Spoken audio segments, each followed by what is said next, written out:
Bismillahirrahmanirrahim. Assalamualaikum warahmatullahi wabarakatuh. Baiklah teman-teman, pada kesempatan kali ini kembali saya akan menceritakan sebuah kisah misteri. Kisah misteri kali ini berjudul Pesugihan Nyai Puspo Cempoko. Baiklah, kita langsung ke ceritanya. Sudah beberapa bulan Rusdi merantau ke Jakarta. Selepas tahun baru kemarin, ia sudah berencana mengais rezeki di kota metropolitan itu. Rusdi tidak punya pilihan. Kedua orang tuanya sudah terlalu tua untuk membiayai hidupnya. Ia juga sudah cukup umur untuk bekerja dan mencari penghidupannya sendiri. Di Jakarta, Rusdi mulai usaha sebagai penjual gorengan. Meski pendapatannya tidak seberapa, setidaknya itu bisa menghidupi Rusdi di kota yang keras ini. Tapi semakin hari pelanggannya mulai berkurang. Ditambah lagi, pemerintah mengumumkan kasus corona pertama saat itu. Karenanya, Rusdi mulai putus asa. Akhir-akhir ini malah tidak ada pelanggan satupun yang mendatangi gerobaknya. Akhirnya, kota Jakarta ditutup dari segala kegiatan. Semua orang diwajibkan bekerja dari rumah. Itu menjadi masalah besar bagi Rusdi. Mana bisa ia bekerja dari rumah? Sedangkan ia harus mencari pelanggannya dengan berkeliling. Karena keadaan yang semakin mendesak, Rusdi memutuskan untuk pulang kampung ke kota Rembang. Sesampainya di Rembang, ia disambut hangat oleh orang tuanya. Tapi itu hanya bertahan sebentar saja. Rusdi harus memikirkan bagaimana ia bekerja setelah ini. Suatu hari, ia bertemu kawan lamanya. Ali namanya. Saat bertemu di pos ronda tempat mereka biasa bermain dulu, Rusdi menemukan ada yang berbeda dari Ali. Ia berpakaian gagah dengan batik coklatnya. Kelihatannya harganya mahal. Ali juga memakai jam tangan yang kinclong. Wah, ditinggal beberapa bulan sudah necis saja kamu, Li, celetuk Rusdi. Iya dong. Gak kayak kamu pulang-pulang cuma bawa baju yang sudah dipakai setahun yang lalu, balas Ali. Iya nih, usahaku seret. Jakarta kan lockdown. Aku jadi tidak bisa berjualan. Lagian, bagaimana caranya kamu bisa tampil seperti orang banyak duit kayak gitu sih? Padahal kita kan sama-sama mulai waktu itu, keluh Rusdi. Ali lalu menceritakan bahwa ia melakukan pesugihan Nyai Puspo Cempoko. Kata Ali, pesugihan itu bisa mendatangkan kekayaan mendadak. Informasi itu membuat Rusdi berpikir sejenak. Sebenarnya, Rusdi juga sudah lelah hidup miskin selama ini. Ia bekerja banting tulang pun belum tentu bisa tampil keren seperti Ali. Rusdi jadi penasaran. Ia pun tertarik mencoba apa yang dilakukan Ali. Singkat cerita, Ali memberitahu Rusdi kalau syarat pesugihannya cukup mudah. Kamu tinggal siapin satu kamar khusus yang tidak boleh dimasuki siapapun.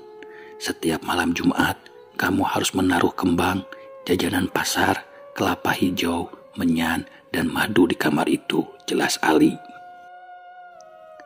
Terakhir, kamu harus bersetubuh dengan Nyai Puspo Cempoko di kamar itu setiap malam Jumat Kliwon. Tenang saja, dia itu cantik dan seksi. Dijamin, kamu gak bakal nyesel ngelakuin pesugihan ini, lanjutnya. Mendengar syarat yang tidak terlalu berat, Rusdi langsung mengiyakan ajakan Ali itu. Bayangan memiliki banyak uang membuat Rusdi bersemangat bertemu Nyai Puspo. Malam ini, tepat malam Jumat Kliwon, Rusdi sudah lama menyiapkan kamar kosong di belakang rumahnya untuk dijadikan tempat ritual. Ia juga sudah menyiapkan barang-barang yang menjadi syarat di kamar itu. Sekarang, Rusdi sedang menunggu kedatangan Nyai Puspo sambil menahan rasa gugupnya. Kamar yang sudah wangi kembang itu tiba-tiba berbau semakin wangi yang menyengat hidung. Rusdi semakin deg-degan karena ia harus melepas keperjakaannya kepada makhluk halus. Ia berusaha menenangkan diri dengan menutup matanya dan mengatur nafas. Saat membuka mata, Rusdi melihat lamat-lamat ada seorang wanita cantik dan seksi di depan matanya. Tubuhnya berlekuk, dibalut dengan pakaian khas wanita Jawa dengan diselimuti selendang hijau. Astaga, benar kata Ali. Kamu memang cantik sekali, Nyai, seru Rusdi. Nyai Puspo tidak menanggapi kalimat Rusdi. Ia melontarkan senyum manis yang terlihat agak menakutkan dan memberikan Rusdi tatapan menggoda. Tak mau buang waktu, Rusdi langsung memegang pinggang Nyai Puspo dan menyelesaikan urusannya malam itu. Beberapa minggu setelah ritual itu dijalankan, Rusdi menjadi orang kaya baru di kampungnya. Semua orang heran melihat perubahan yang tiba-tiba itu. Tak terkecuali orang tua Rusdi. Setiap kali ditanya, Rusdi selalu bilang itu semua adalah hasil kerjanya selama di Jakarta. Semakin lama harta Rusdi semakin banyak saja. Rumah Rusdi yang dulunya masih beralaskan tanah, sekarang menjadi rumah bertembok dan berlantai. Rusdi juga barusan membeli mobil mewah sebagai hadiah untuk orang tuanya. Akan tetapi, nasib Rusdi yang berubah drastis membuat Ali menjadi iri. Pasalnya, Rusdi kelihatan lebih kaya dari Ali. Dia sebagai orang yang menyarankan Rusdi berbuat bisnis klinik itu menjadi menyesal. Kekayaan yang telah didapatkan ternyata membuat Rusdi lupa berterima kasih kepada teman karibnya. Kesal bercampur iri, Ali berencana untuk memberi Rusdi pelajaran. Ia kemudian menyewa seorang PSK untuk menggoda Rusdi. Ali menyuruh wanita itu untuk masuk ke kamar belakang di rumah Rusdi saat malam Jumat Kliwon. Ia berjanji akan membayar mahal wanita itu kalau dia berhasil menaklukkan Rusdi. Dan pada akhirnya, pada suatu malam di malam Jumat Kliwon, waktunya Rusdi untuk memulai ritual seperti biasa. Dari pagi, ia sudah bersemangat menyiapkan sesembahan karena ia sedang ingin sekali membeli mobil dan jam tangan baru. Setelah selesai membersihkan diri di kamar mandi, Rusdi lalu bergegas menuju kamar ritualnya. Tapi, sampai di sana, ia dikagetkan oleh seorang wanita yang tidak dikenal. Ia memakai baju super ketat dan minim. Riasan di wajahnya begitu tebal. Wanita itu juga terlihat cantik dengan rambut pendeknya yang hitam legam. Rusdi malah jadi tegang melihat wanita itu. Nyai Puspo tiba-tiba saja hilang dari benaknya. Rusdi tak tahu kenapa dia bisa mudah terbuai seperti ini. Akhirnya, ia tak tahan dan langsung menuju ranjang tempat wanita itu duduk.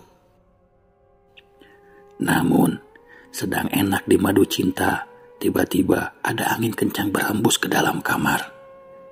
Rusdi sontak terkejut dan melepaskan diri dari wanita itu. Tiba-tiba, Rusdi melihat sosok Nyai Puspo dengan wajah yang seram sekali. Matanya merah membelalak dan rambutnya menjadi gimal dan berantakan. Sosok itu kemudian mencekik Rusdi hingga mulutnya berbusa. Melihat itu, PSK tadi buru-buru keluar kamar dengan pakaian seadanya dan meminta pertolongan. Namun naas, Rusdi sudah ditemukan tidak bernyawa saat orang-orang datang untuk menolongnya. Nah, demikianlah teman-teman cerita pada kesempatan kali ini. Tulisan ini merupakan reka ulang dari kisah yang berkembang di masyarakat.